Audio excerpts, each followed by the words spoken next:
Nobody wants to play scary games. Only 8% of people prefer them. This website ranked idle games above horror games. Fine. If people don't choose to play a scary game, I'll trick them into playing it by making a game that seems normal to lure you in. But if you keep playing, you discover it's really a horror game. It takes place at your grandma's house, so I started making that. I want to give it cute graphics, something like this to lure in the non-horror fans. But once they're hooked, the graphics become scary. Now, normally most things I model myself turn out really bad, but this one also turned out really bad. I can't do this.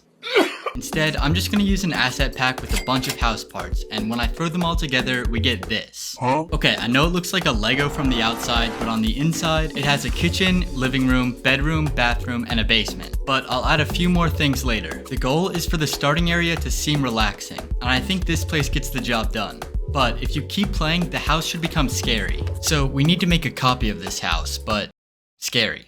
I took realistic house materials, which may or may not have been from an asset pack, and lined it up to match each part of the house perfectly. This way, every single thing in the starting house had a corresponding realistic version. So I could delete this chair and replace it with this chair, and in the game, it would happen fast enough that no one would notice. After repeating this process for literally every item in the house, I went in-game to test it and everything lined up, so we had a scary version of the house. But I felt like it was still missing something. So I added post-processing effects, which made a huge difference to the atmosphere. Also, if you look out the window, there's nothing there. So I added a forest to each house and gave them each their own sky. Even though you never go outside in this game, I loved how it turned out.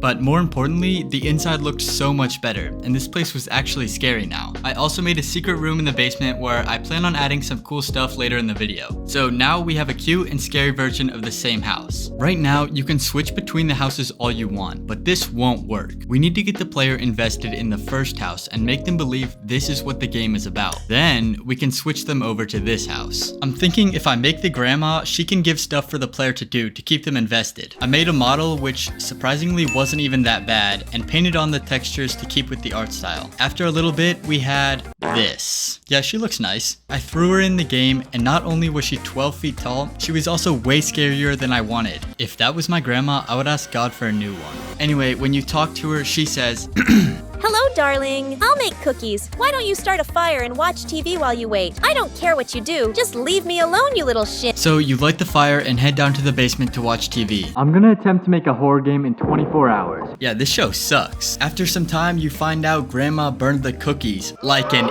idiot. So since it stinks so bad, she tells you to go around the house and light candles. And now we can finally start the transition into the scary house. There's 3 candles, and if you light all of them, you get switched over to the realistic house. But the sudden jump from one house to another looked really bad. And we all know that having a seamless transition is super important. So to fix the transition, when you light a candle, the other house will flash in for a second. And on the last candle, the screen fades, so the transition is a lot cleaner. Later, we'll make the grandma realistic and try to kill you when the house changes. So the player needs some way of escaping, but how? Well, I have ideas for 3 different puzzles for the player to solve while running from the grandma, and completing the last one will send you back to the original house. So let's do those now. I want the first puzzle to be getting into the secret basement room I was talking about earlier.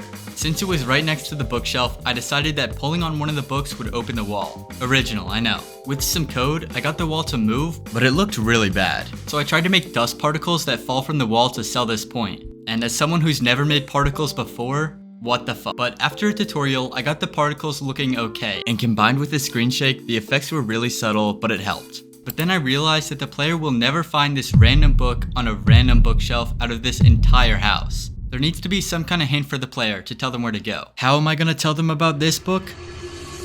Another book. I added this journal that you can find in your grandma's room, and I thought I could write a poem in here to tell the player where to go. I suck at writing, but I really didn't want to use ChatGPT, so I just used a thesaurus and rhyme zone for like every word, and I made this. Beneath the earth, where darkness lurks, upon a shelf.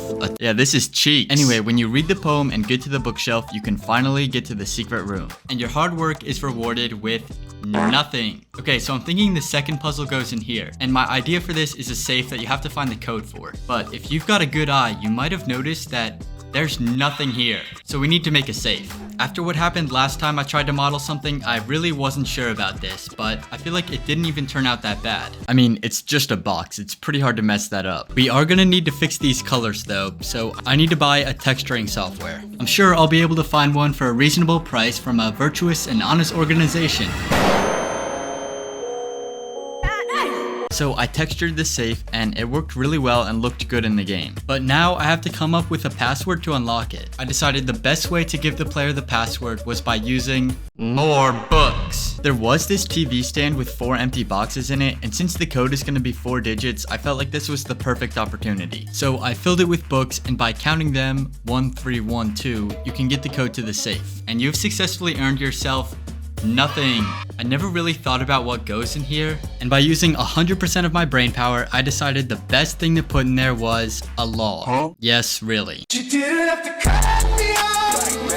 So once you collect the log, you can put it in the fireplace and jump in, which ends the game. But this idea sucks. It doesn't really make sense, the ending sequence looks horrible, and the log just looks like a steaming pile of shit. But most importantly, it would end the game before you even get to the 3rd puzzle. So I decided to put a key in there instead. Now it won't work on the front door, mostly because the outside of the house isn't there. But the inside is there, so I added a new door upstairs. And when you unlock this, so I built an attic and decided this is where I'll put the 3rd and final puzzle. Since the game started with candles, I wanted it to end with candles. So that's what this puzzle is all about. I put 3 picture frames on the wall and a candle underneath each of them. Then I took 3 random screenshots like this one of the kitchen table and put them in the frames. So you're probably wondering how this is a puzzle. Well, you have to find which of these pictures is fake. 2 of these pictures are real places you can go up to and find in the house, like the kitchen table. But one of them is a random corner I made out in the middle of nowhere. Your job is to find out which one is fake, and if you get it right, you go back to the original house and live happily ever after. But if you get it wrong, you die.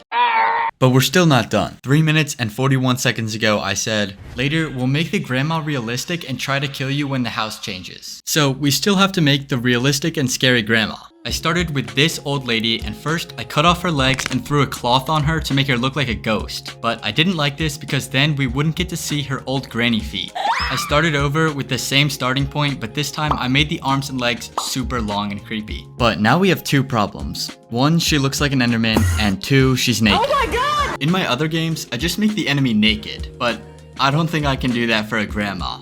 I thought about it though. Are you serious, my brother? I tried using a cloth like from earlier, but that didn't work. Then I tried this sewing thing, but it looked horrible and made my computer want to cry. I just made it by hand instead. And even though I have no experience with this, I eventually created the greatest shirt to have ever been worn. Alright, it wasn't that good, so I added some rips in the shirt to make her look more like a crackhead. And I added pants. Also, she's bald. So I used Blender's hair system, which was actually pretty cool. And after that, the model was finished. Yeah, she looked beautiful. What would you rate this girl on a scale 1 through 10? What the f***? I look like a f***ing lizard. But the colors make her look like a Simpson, so let's fix that. I started with a couple pre-made textures for the main parts. But honestly, she just looked like a normal grandma who's balding and has poor dental hygiene. So I added dirt, scratches, and whatever this is, and now she looks like she just got run over. Nice. The crash must have left her injured because now she can't move any of her limbs. Okay, but for real, we need to make a walking animation. I'm sure it can't be too hard.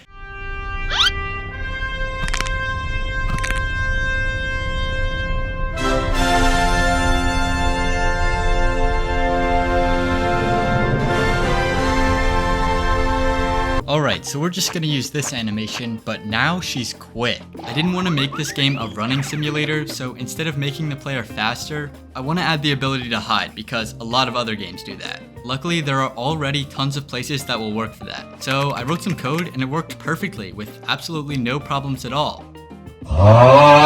After a completely reasonable amount of time debugging, you could hide under tables, desks, or in boxes. Now the game was more fair, so the only thing left was the jump scare when you get caught. So I added the usual jump scare stuff and played with a couple different animations, like this one. And normally I'd grab a sound effect from YouTube, but this time I want to make one myself. Because I have a point to prove. I think that no matter what it sounds like, it'll work as a jump scare as long as it's loud. Even if it's the most random sound ever. So if I take this scream, some white noise, and the Taco Bell, I think it'll work as a jump scare sound. I've never made a sound from scratch like this, but I felt pretty cool turning these knobs. I may not know what they do, but I do know they're turned all the way up. It didn't take long to realize that this was a bad idea. The sounds were completely transformed, but just listen.